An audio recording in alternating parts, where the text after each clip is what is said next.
Hello everyone. So today I will be discussing about the topic which is preamble. तो preamble का ना text के बारे में जान लेते हैं कि उसमें है क्या कंटेंट, ठीक है? फिर उसके बारे में डिस्कस करेंगे. So the preamble is we the people of India having solemnly resolved to constitute India into a sovereign, socialist, secular, democratic republic and to secure to all its citizens justice, social, economic, and political liberty of thought, expression, belief, faith, and worship, equality of status and opportunity, and to promote among them all fraternity, assuring the dignity of the individual and the unity and integrity of the nation. In our Constituent Assembly, this 26th day of November 1949, do hereby adopt, enact, and give to ourselves this Constitution. ये जो preamble है ये topic है paper 2 contemporary India and education का, जो unit 1 से deal करता है एजुकेशन एंड इंडियन कॉन्स्टिट्यूशन. तो आइए इसके बारे में पढ़ते हैं. तो number first is the introduction. तो प्रियम्बल जो है ना वो एक इंट्रोडक्शन है इंडियन कॉन्स्टिट्यूशन की, जो कि आउटलाइन करता है उसकी फिलॉसफी, उसके ऑब्जेक्टिव्स. ठीक है, ये बताता है कि इंडिया जो एक नेशन है वो एक सॉवरेन है, सोशलिस्ट है, सेक्युलर है, डेमोक्रेटिक है, रिपब्लिक है, और सभी सिटीजन्स को वो सिक्योर करता है जस्टिस के साथ, लिबर्टी के साथ, इक्वालिटी के साथ एंड फ्रेटर्निटी के साथ. So this is the preamble. ठीक है, प्रियम्बल जो है उसका जो रेफरेंस है, मतलब जो रेफर करता है वो एक इंट्रोडक्शन की तरह रेफर करता है. ठीक है, प्रीफेस बताता है कॉन्स्टिट्यूशन का.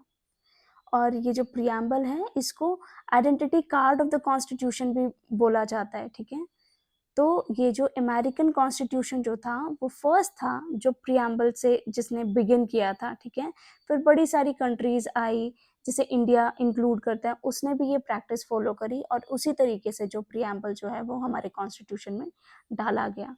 तो इसके जो वर्ड्स है ना, ये sovereign, socialist, secular, democratic, republic, इन सभी के बारे में एक एक करके पढ़ेंगे. So, in introduction, it is given that preamble is the introductory statement of Indian Constitution outlining its philosophy and objectives. It states that India is a sovereign, socialist, secular, democratic republic aiming to secure justice, liberty, equality, and fraternity for all citizens. अब आते हैं इसके की elements के बारे में बात करते हैं और उसके कैरेक्टरिस्टिक्स. ठीक है, तो जैसे सोर्स आ गया, नेचर ऑफ द स्टेट आ गया, ऑब्जेक्टिव्स आ गए और अमेंडमेंट्स आ गई. The first one is the source. तो इसमें यह है कि we the people of India signifies that constitution is adopted, enacted and given to the people by themselves. तो ये जो कॉन्स्टिट्यूशन है ये लोगों ने खुद को ही हैंड ओवर कर दिया है. ठीक है, तो ये है सोर्स कि लोगों से ही इसका जो है कॉन्स्टिट्यूशन का सोर्स आता है, कि लोगों लोगों के द्वारा ही हुआ है ये सब कुछ. ठीक है, अगला बात करते हैं नेचर ऑफ द स्टेट के बारे में. तो इसमें कुछ की पॉइंट्स है, जैसे कि वर्ड्स हैं, जैसे कि सॉवरेन है, सोशलिस्ट है, सेक्युलर है, डेमोक्रेटिक है, रिपब्लिक है. तो आइए इसके बारे में बात करते हैं एक एक करके. तो सॉवरेन से मतलब ये है कि इंडिया जो है वो किसी के ऊपर डिपेंडेंट नहीं है, और जो है उसकी जो भी अथॉरिटी है वो सब उसके पास है, और वो फ्री है एकदम अपने जो है अफेयर्स को कंडक्ट करने के लिए, चाहे वो इंटरनली हो या एक्सटर्नली हो. कि इंडिया देश के अंदर जो है वो कुछ भी हो रहा है, कोई भी अफेयर्स हैं, इंटरनल अफेयर्स हैं, तो वो भी इंडिया खुद ही कंडक्ट करेगा, और देश के बाहर भी अगर कोई अफेयर्स हैं तो वो भी इंडिया जो है वो खुद ही जो है कंडक्ट करेगा. तो इसका मतलब होता है सोवरेन. मतलब इंडिया जो है वो एक इंडिपेंडेंट स्टेट है. स्टेट का मतलब यहाँ पे कोई प्रदेश नहीं है, स्टेट का मतलब इंडिया एज अ होल है. ठीक है, और ये इंडिया जो है वो किसी भी एक्सटर्नल कंट्रोल के अंडर नहीं है. सोवरेन स्टेट होने के नाते इंडिया जो है वो किसी भी फॉरेन टेरिटरी को एक्वायर कर सकता है, ऑक्यूपाई कर सकता है, और कोई भी अपनी पार्ट ऑफ टेरिटरी जो है वो फॉरेन स्टेट को दे सकता है उसके फेवर में. तो ये है सोवरेन का मतलब, कि इंडिया के पास जो है वो किसी की भी डिपेंडेंसी नहीं है, ना ही किसी नेशन की डोमिनियन है, ठीक है। ये वर्ड आया क्यों? ये इसलिए आया था क्योंकि देखो ब्रिटिशर्स ने ना कंट्रोल किया था हमारी कंट्री को, रूल करती थी। तो जब इंडिया जो है वो इंडिपेंडेंट हुआ, तो उसके पास एक पावर आ गई कि वो अपने सारे रूल्स एंड रेगुलेशंस को, अपनी सारी अथॉरिटी जो है वो खुद अपने पास रखे, ठीक है। और वो एकदम इंडिपेंडेंट स्टेट की तरह जो है वो बन गया। So this is the word sovereign. अगला आता है सोशलिस्ट। तो सोशलिस्ट जो वर्ड है वो 42nd अमेंडमेंट एक्ट 1976 में ऐड किया गया था। This is very important. 42nd amendment 1976। तो ये जो सोशलिस्ट का जो कॉन्सेप्ट था ना, ये ऑलरेडी था कॉन्स्टिट्यूशन में, लेकिन ये था डीपीएसपीज में, डायरेक्टिव प्रिंसिपल्स में, लेकिन ये क्लियरली मेंशन नहीं था कॉन्स्टिट्यूशन में। सो इसको क्लियरली मेंशन करने के लिए इसको 42nd अमेंडमेंट के थ्रू डाला गया था कॉन्स्टिट्यूशन में, ठीक है। सोशलिस्ट का मतलब यहाँ पे ये है कि डेमोक्रेटिक सोशलिज्म देना लोगों को, जिसमें क्या है कि जो हमारी कंट्री में जो इकोनॉमी है ना, वो मिक्स्ड इकोनॉमी चलती है, जहाँ पे पब्लिक सेक्टर और प्राइवेट सेक्टर जो है वो दोनों को एग्जिस्ट करते हैं साइड बाय साइड। और ये डेमोक्रेटिक सोशलिज्म जो है वो इसलिए चलाया गया ताकि गरीबी को, इग्नोरेंस को, डिजीज को, इनक्वालिटी को ख़त्म करना था। तो ये सोशलिज्म जो है वो चलाया गया।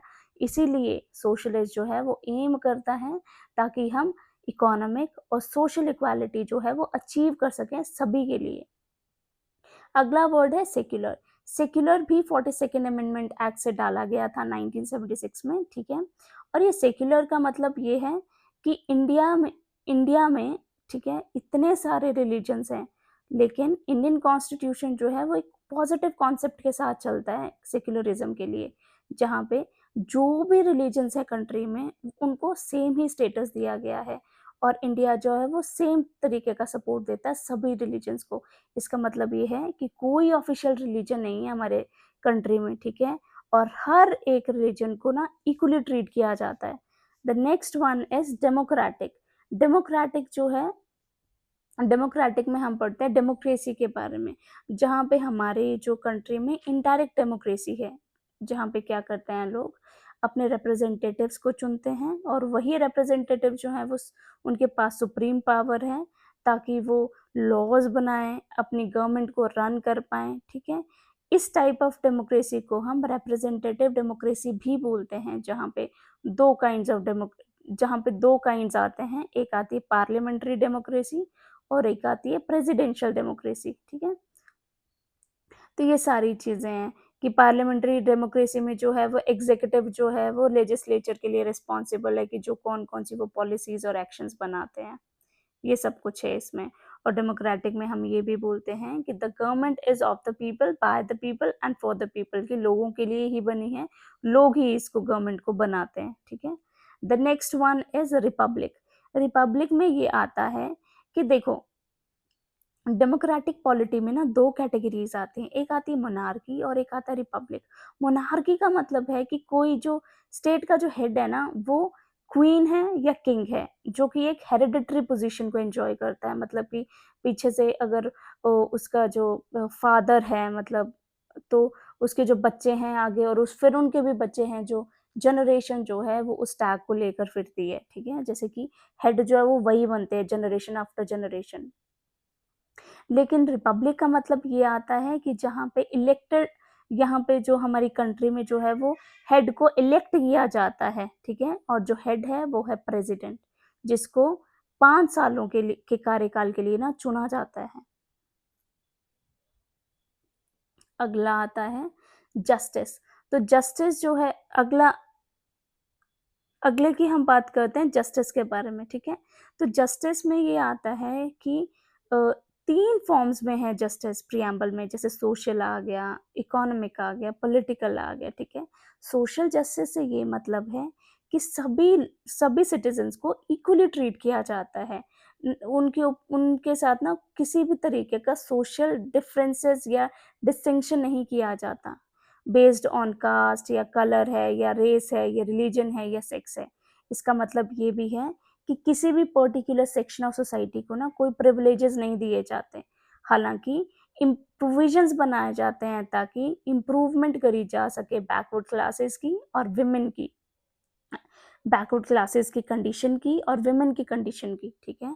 इकोनॉमिक जस्टिस में हम बात करते हैं कि किसी भी तरीके का डिस्क्रिमिनेशन नहीं होगा बेस्ड ऑन इकोनॉमिक फैक्टर्स, जैसे कि एलिमिनेशन होता है यहाँ पे इनइक्वालिटी, वेल्थ में इनइक्वालिटी होती है, किसी के पास ज़्यादा वेल्थ है, किसी के पास कम वेल्थ है, इनकम किसी की ज़्यादा है, किसी की कम है, प्रॉपर्टी किसी की है, किसी की नहीं है, किसी की कम है, किसी की ज़्यादा है। तो ये एलिमिनेशन करता है इन सारी इनइक्वालिटीज़ की, इन वेल्थ आ गया, इनकम आ गया, प्रॉपर्टी आ गया। सोशल जस्टिस में अगर हम सोशल जस्टिस और इकोनॉमिक जस्टिस को ना अगर हम इकट्ठे बोले ना तो इसको डिस्ट्रीब्यूटिव जस्टिस भी बोलते हैं। अगला है पॉलिटिकल जस्टिस। पॉलिटिकल जस्टिस में ये है कि सभी को इक्वल पॉलिटिकल राइट्स मिलते हैं, इक्वल एक्सेस मिलती है पॉलिटिकल ऑफिसर्स में, इक्वल वॉइस है गवर्नमेंट में बोलने की, ठीक है। तो these all are the things. तो ये जो टॉपिक है ना बेसिकली ये बहुत वास्ट है, you can write various things in it, ठीक है। तो इट इज़ योर चॉइस कि आप क्या लिखना चाहते हो। ये जो नोट्स बनाए गए हैं ये पेपर के पॉइंट ऑफ व्यू की कंसिडरेशन से बनाए गए हैं ताकि इजीली जो है वो रिटेन रहे दिमाग में और इजीली से याद करके जो है वो लिखे प्रोड्यूस कर पाएँ पेपर के टाइम पे। But you can add numerous things in it, fine.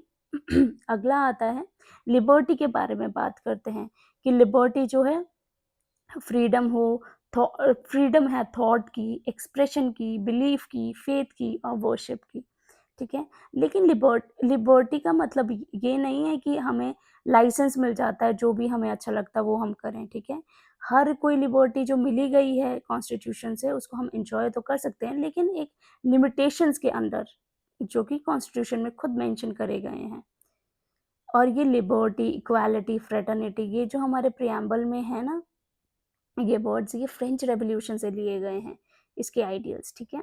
अगला आता है इक्वालिटी। इक्वालिटी का मतलब यहाँ पे ये है कि कोई भी स्पेशल प्रिविलेज या कोई स्पेशल मुनाफा नहीं दिया जाता है किसी पर्टिकुलर सेक्शन ऑफ सोसाइटी को, ठीक है। प्रोविजंस ऐसे बनाए गए हैं कि एडुकेट अपॉर्चुनिटीज मिले सभी इंडिविजुअल्स को बिना किसी भेदभाव के। फिर जो है इसमें प्रियम्बल जो है वो इक्वालिटी ऑफ स्टेटस देता है, सिक्योर करता है लोगों को, इक्वालिटी ऑफ अपॉर्चुनिटी सिक्योर करता है लोगों को, ठीक है। तो ये सब कुछ आता है इक्वालिटी में। अगला है फ्रैटर्निटी। फ्रैटर्निटी का मतलब है ब्रदरहुड से, ठीक है, भाईचारा को प्रमोट करना। प्रियम्बल में जो है वो एश्योर ये भी किया जाता है कि डिग्निटी ऑफ इंडिविजुअल हो, यूनिटी और इंटेग्रिटी हो नेशन की, ठीक है। तो अब ये डिग्निटी ऑफ इंडिविजुअल क्या है? डिग्निटी ऑफ इंडिविजुअल में ये है ना कि हर एक इंडिविजुअल जो है वो रिस्पेक्ट डिजर्व करता है। ये बहुत अजीब सी बात है कि अगर आप किसी इंडिविजुअल की रिस्पेक्ट ही ना करो, उसको इज्जत ही ना दो, कि वो किसी डिफरेंट कास्ट से आता है या डिफरेंट रिलीजन से आता है, तो यहाँ पे कॉन्स्टिट्यूशन में ये बोला गया है कि डिग्निटी जो है वो इंडिविजुअल की वो एस्टैब्लिश करना है, ठीक है। Unity and integrity of the nation में ये बोला गया है कि जो इंडिया है ना एज अ होल वो उसको डिस्ट्रक्ट नहीं किया जा सकता, ठीक है। वो एक पूरा यूनियन ऑफ स्टेट्स है और कोई भी स्टेट ऐसा नहीं बोल सकता, उसको ये राइट नहीं दिया जाता कि हम इंडिपेंडेंटली जो है वो जो है एक्ट करेंगे और जो यूनियन से हम अलग से एक्ट करेंगे, तो ऐसा एस्टैब्लिश करेंगे अपने आप को, तो वो ऐसा राइट नहीं दिया गया है। भारत एज अ होल को एक यूनियन ऑफ स्टेट बोला गया है कि उसको खंडित नहीं किया जा सकता, इट इज इंडिस्ट्रक्टिबल, ठीक है। तो यूनिटी और इंटेग्रिटी को जो है उसको भी एस्टैब्लिश करना है, ये आता है फ्रैटर्निटी में।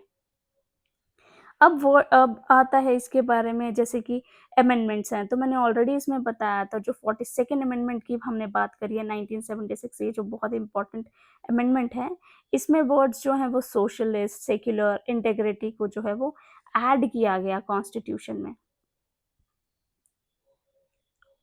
अच्छा, इसमें एक और बात है अमेंडमेंट्स में कि क्वेश्चन ये आया था कि प्रियम्बल को अमेंड करा भी जा सकता है कि नहीं करा जा सकता है, ठीक है। तो एक जो है वो केस आया था, केशवानंदा भारती केस, ठीक है। उसके अकॉर्डिंग जो है ये क्वेश्चन जो है वो राइज ऑन किया गया था कि इसको अमेंड करा जा सकता है कि नहीं करा जा सकता है। तो पिटिशनर जो था ना, उन्होंने ये बोला कि आर्टिकल 368 जो है उसके तहत जो है वो पावर मिलती है, अमेंडिंग पावर मिलती है कि हम कॉन्स्टिट्यूशन को अमेंड कर सकते हैं। लेकिन आर्टिकल 368 जो है वो ये पावर नहीं देता कि हम बेसिक एलिमेंट्स को डैमेज कर पाएँ या डिस्ट्रॉय कर पाएँ, ठीक है? बेसिक एलिमेंट्स जो हैं वो रहेंगे ही रहेंगे कॉन्स्टिट्यूशन में, ठीक है? तो जो है सुप्रीम कोर्ट ने अपनी जजमेंट दी और उसने उसमें ये कहा कि प्रिएम्बल जो है उसको अमेंड किया जा सकता है, लेकिन बेसिक फीचर्स को उसको जो है वो अमेंड नहीं किया जा सकता, मतलब उसमें सुधार नहीं किया जा सकता है, उसको नहीं चेंज किया जाएगा। बाकी जो है वो अमेंड करा जा सकता है, ठीक है?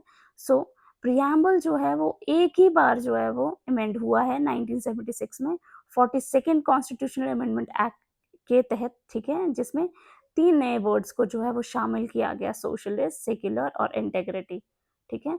और ये अमेंडमेंट जो है वो वैलिड कंसिडर करा गया। सिग्निफिकेंस में बात ये है करते हैं हम कि की टू इंटरप्रिटेशन है, मतलब कि जो प्रिएम्बल है वो एक गाइड है कोर्ट्स के लिए, ताकि वो अंडरलाइंग फिलॉसफी और प्रिंसिपल्स जो हैं कॉन्स्टिट्यूशन के उनको समझ पाएँ। नॉट एन्फोर्सेबल में ये है कि जो इसके जो ये है ना वर्ड्स, की पॉइंट जो है वो इसको आप डायरेक्टली कोर्ट में जाकर ये नहीं बोल सकते कि रेमेडी दो अगर इसको कोई ब्रीच करता है, ठीक है? मतलब कि इसका उल्लंघन करता है, तो आप ऐसा नहीं कोर्ट में जाकर बोल सकते कि ये जो इंसान जो है इसका उल्लंघन कर रहा है तो आप हमें रेमेडी दो, तो ये एनफोर्सेबल नहीं है, ठीक है? अगला ये है बेसिक स्ट्रक्चर। तो सुप्रीम कोर्ट ने जो है केशवानंदा भारती केस में ये अफ़र्म किया था, अप्रूव किया था कि प्रिएम्बल जो है वो कॉन्स्टिट्यूशन का पार्ट है और वो एक बेसिक स्ट्रक्चर फॉर्म करता है जिसको हम चेंज नहीं करते हैं। लेकिन मैंने आपको ये बताया कि बेसिक स्ट्रक्चर को बदल नहीं सकते हैं, बेसिक फीचर्स को बदल नहीं सकते हैं, लेकिन प्रिएम्बल को अमेंड करा जा सकता है और अमेंडमेंट हुई भी 1976 में। So we can say that as a whole nature of the state से बात करते हैं तो number first is sovereign, India is independent and not subject to any external control. अगला है socialist, aims to achieve economic and social equality for all. Secular guarantees that the state has no official religion and treats all religions equally. And next one is democratic. The government is of the people, by the people and for the people. लोगों के लिए है और लोग ही इसको जो है वो अपना रिप्रेजेंटेटिव चूज करते हैं। Next one is Republic. The head of the state is an elected official, not a hereditary monarch. The objectives are justice, social, economic, and political justice for all citizens. Number second is liberty, freedom of thought, expression, belief, faith, and worship. Number third is equality, equality of status and opportunity for everyone. Fraternity, to promote brotherhood, assuring the dignity of the individual and the unity and integrity of the nation. Number fourth is amendments. The words socialist, secular, and integrity of the nation were added by the 42nd Constitution Amendment Act 1976. Significance. Number first is key to interpretation. The preamble serves as a guide for the courts to understand the underlying philosophy and principles of the Constitution. Number second is not enforceable. It does not grant substantive rights that can be directly claimed or enforced in a court of law. Number third is basic structure. The Supreme Court in the Keswananda Bharti case affirmed that the preamble is part of the Constitution and forms a part of its basic structure, which cannot be amended. With this, I end my topic here itself. Thank you so much.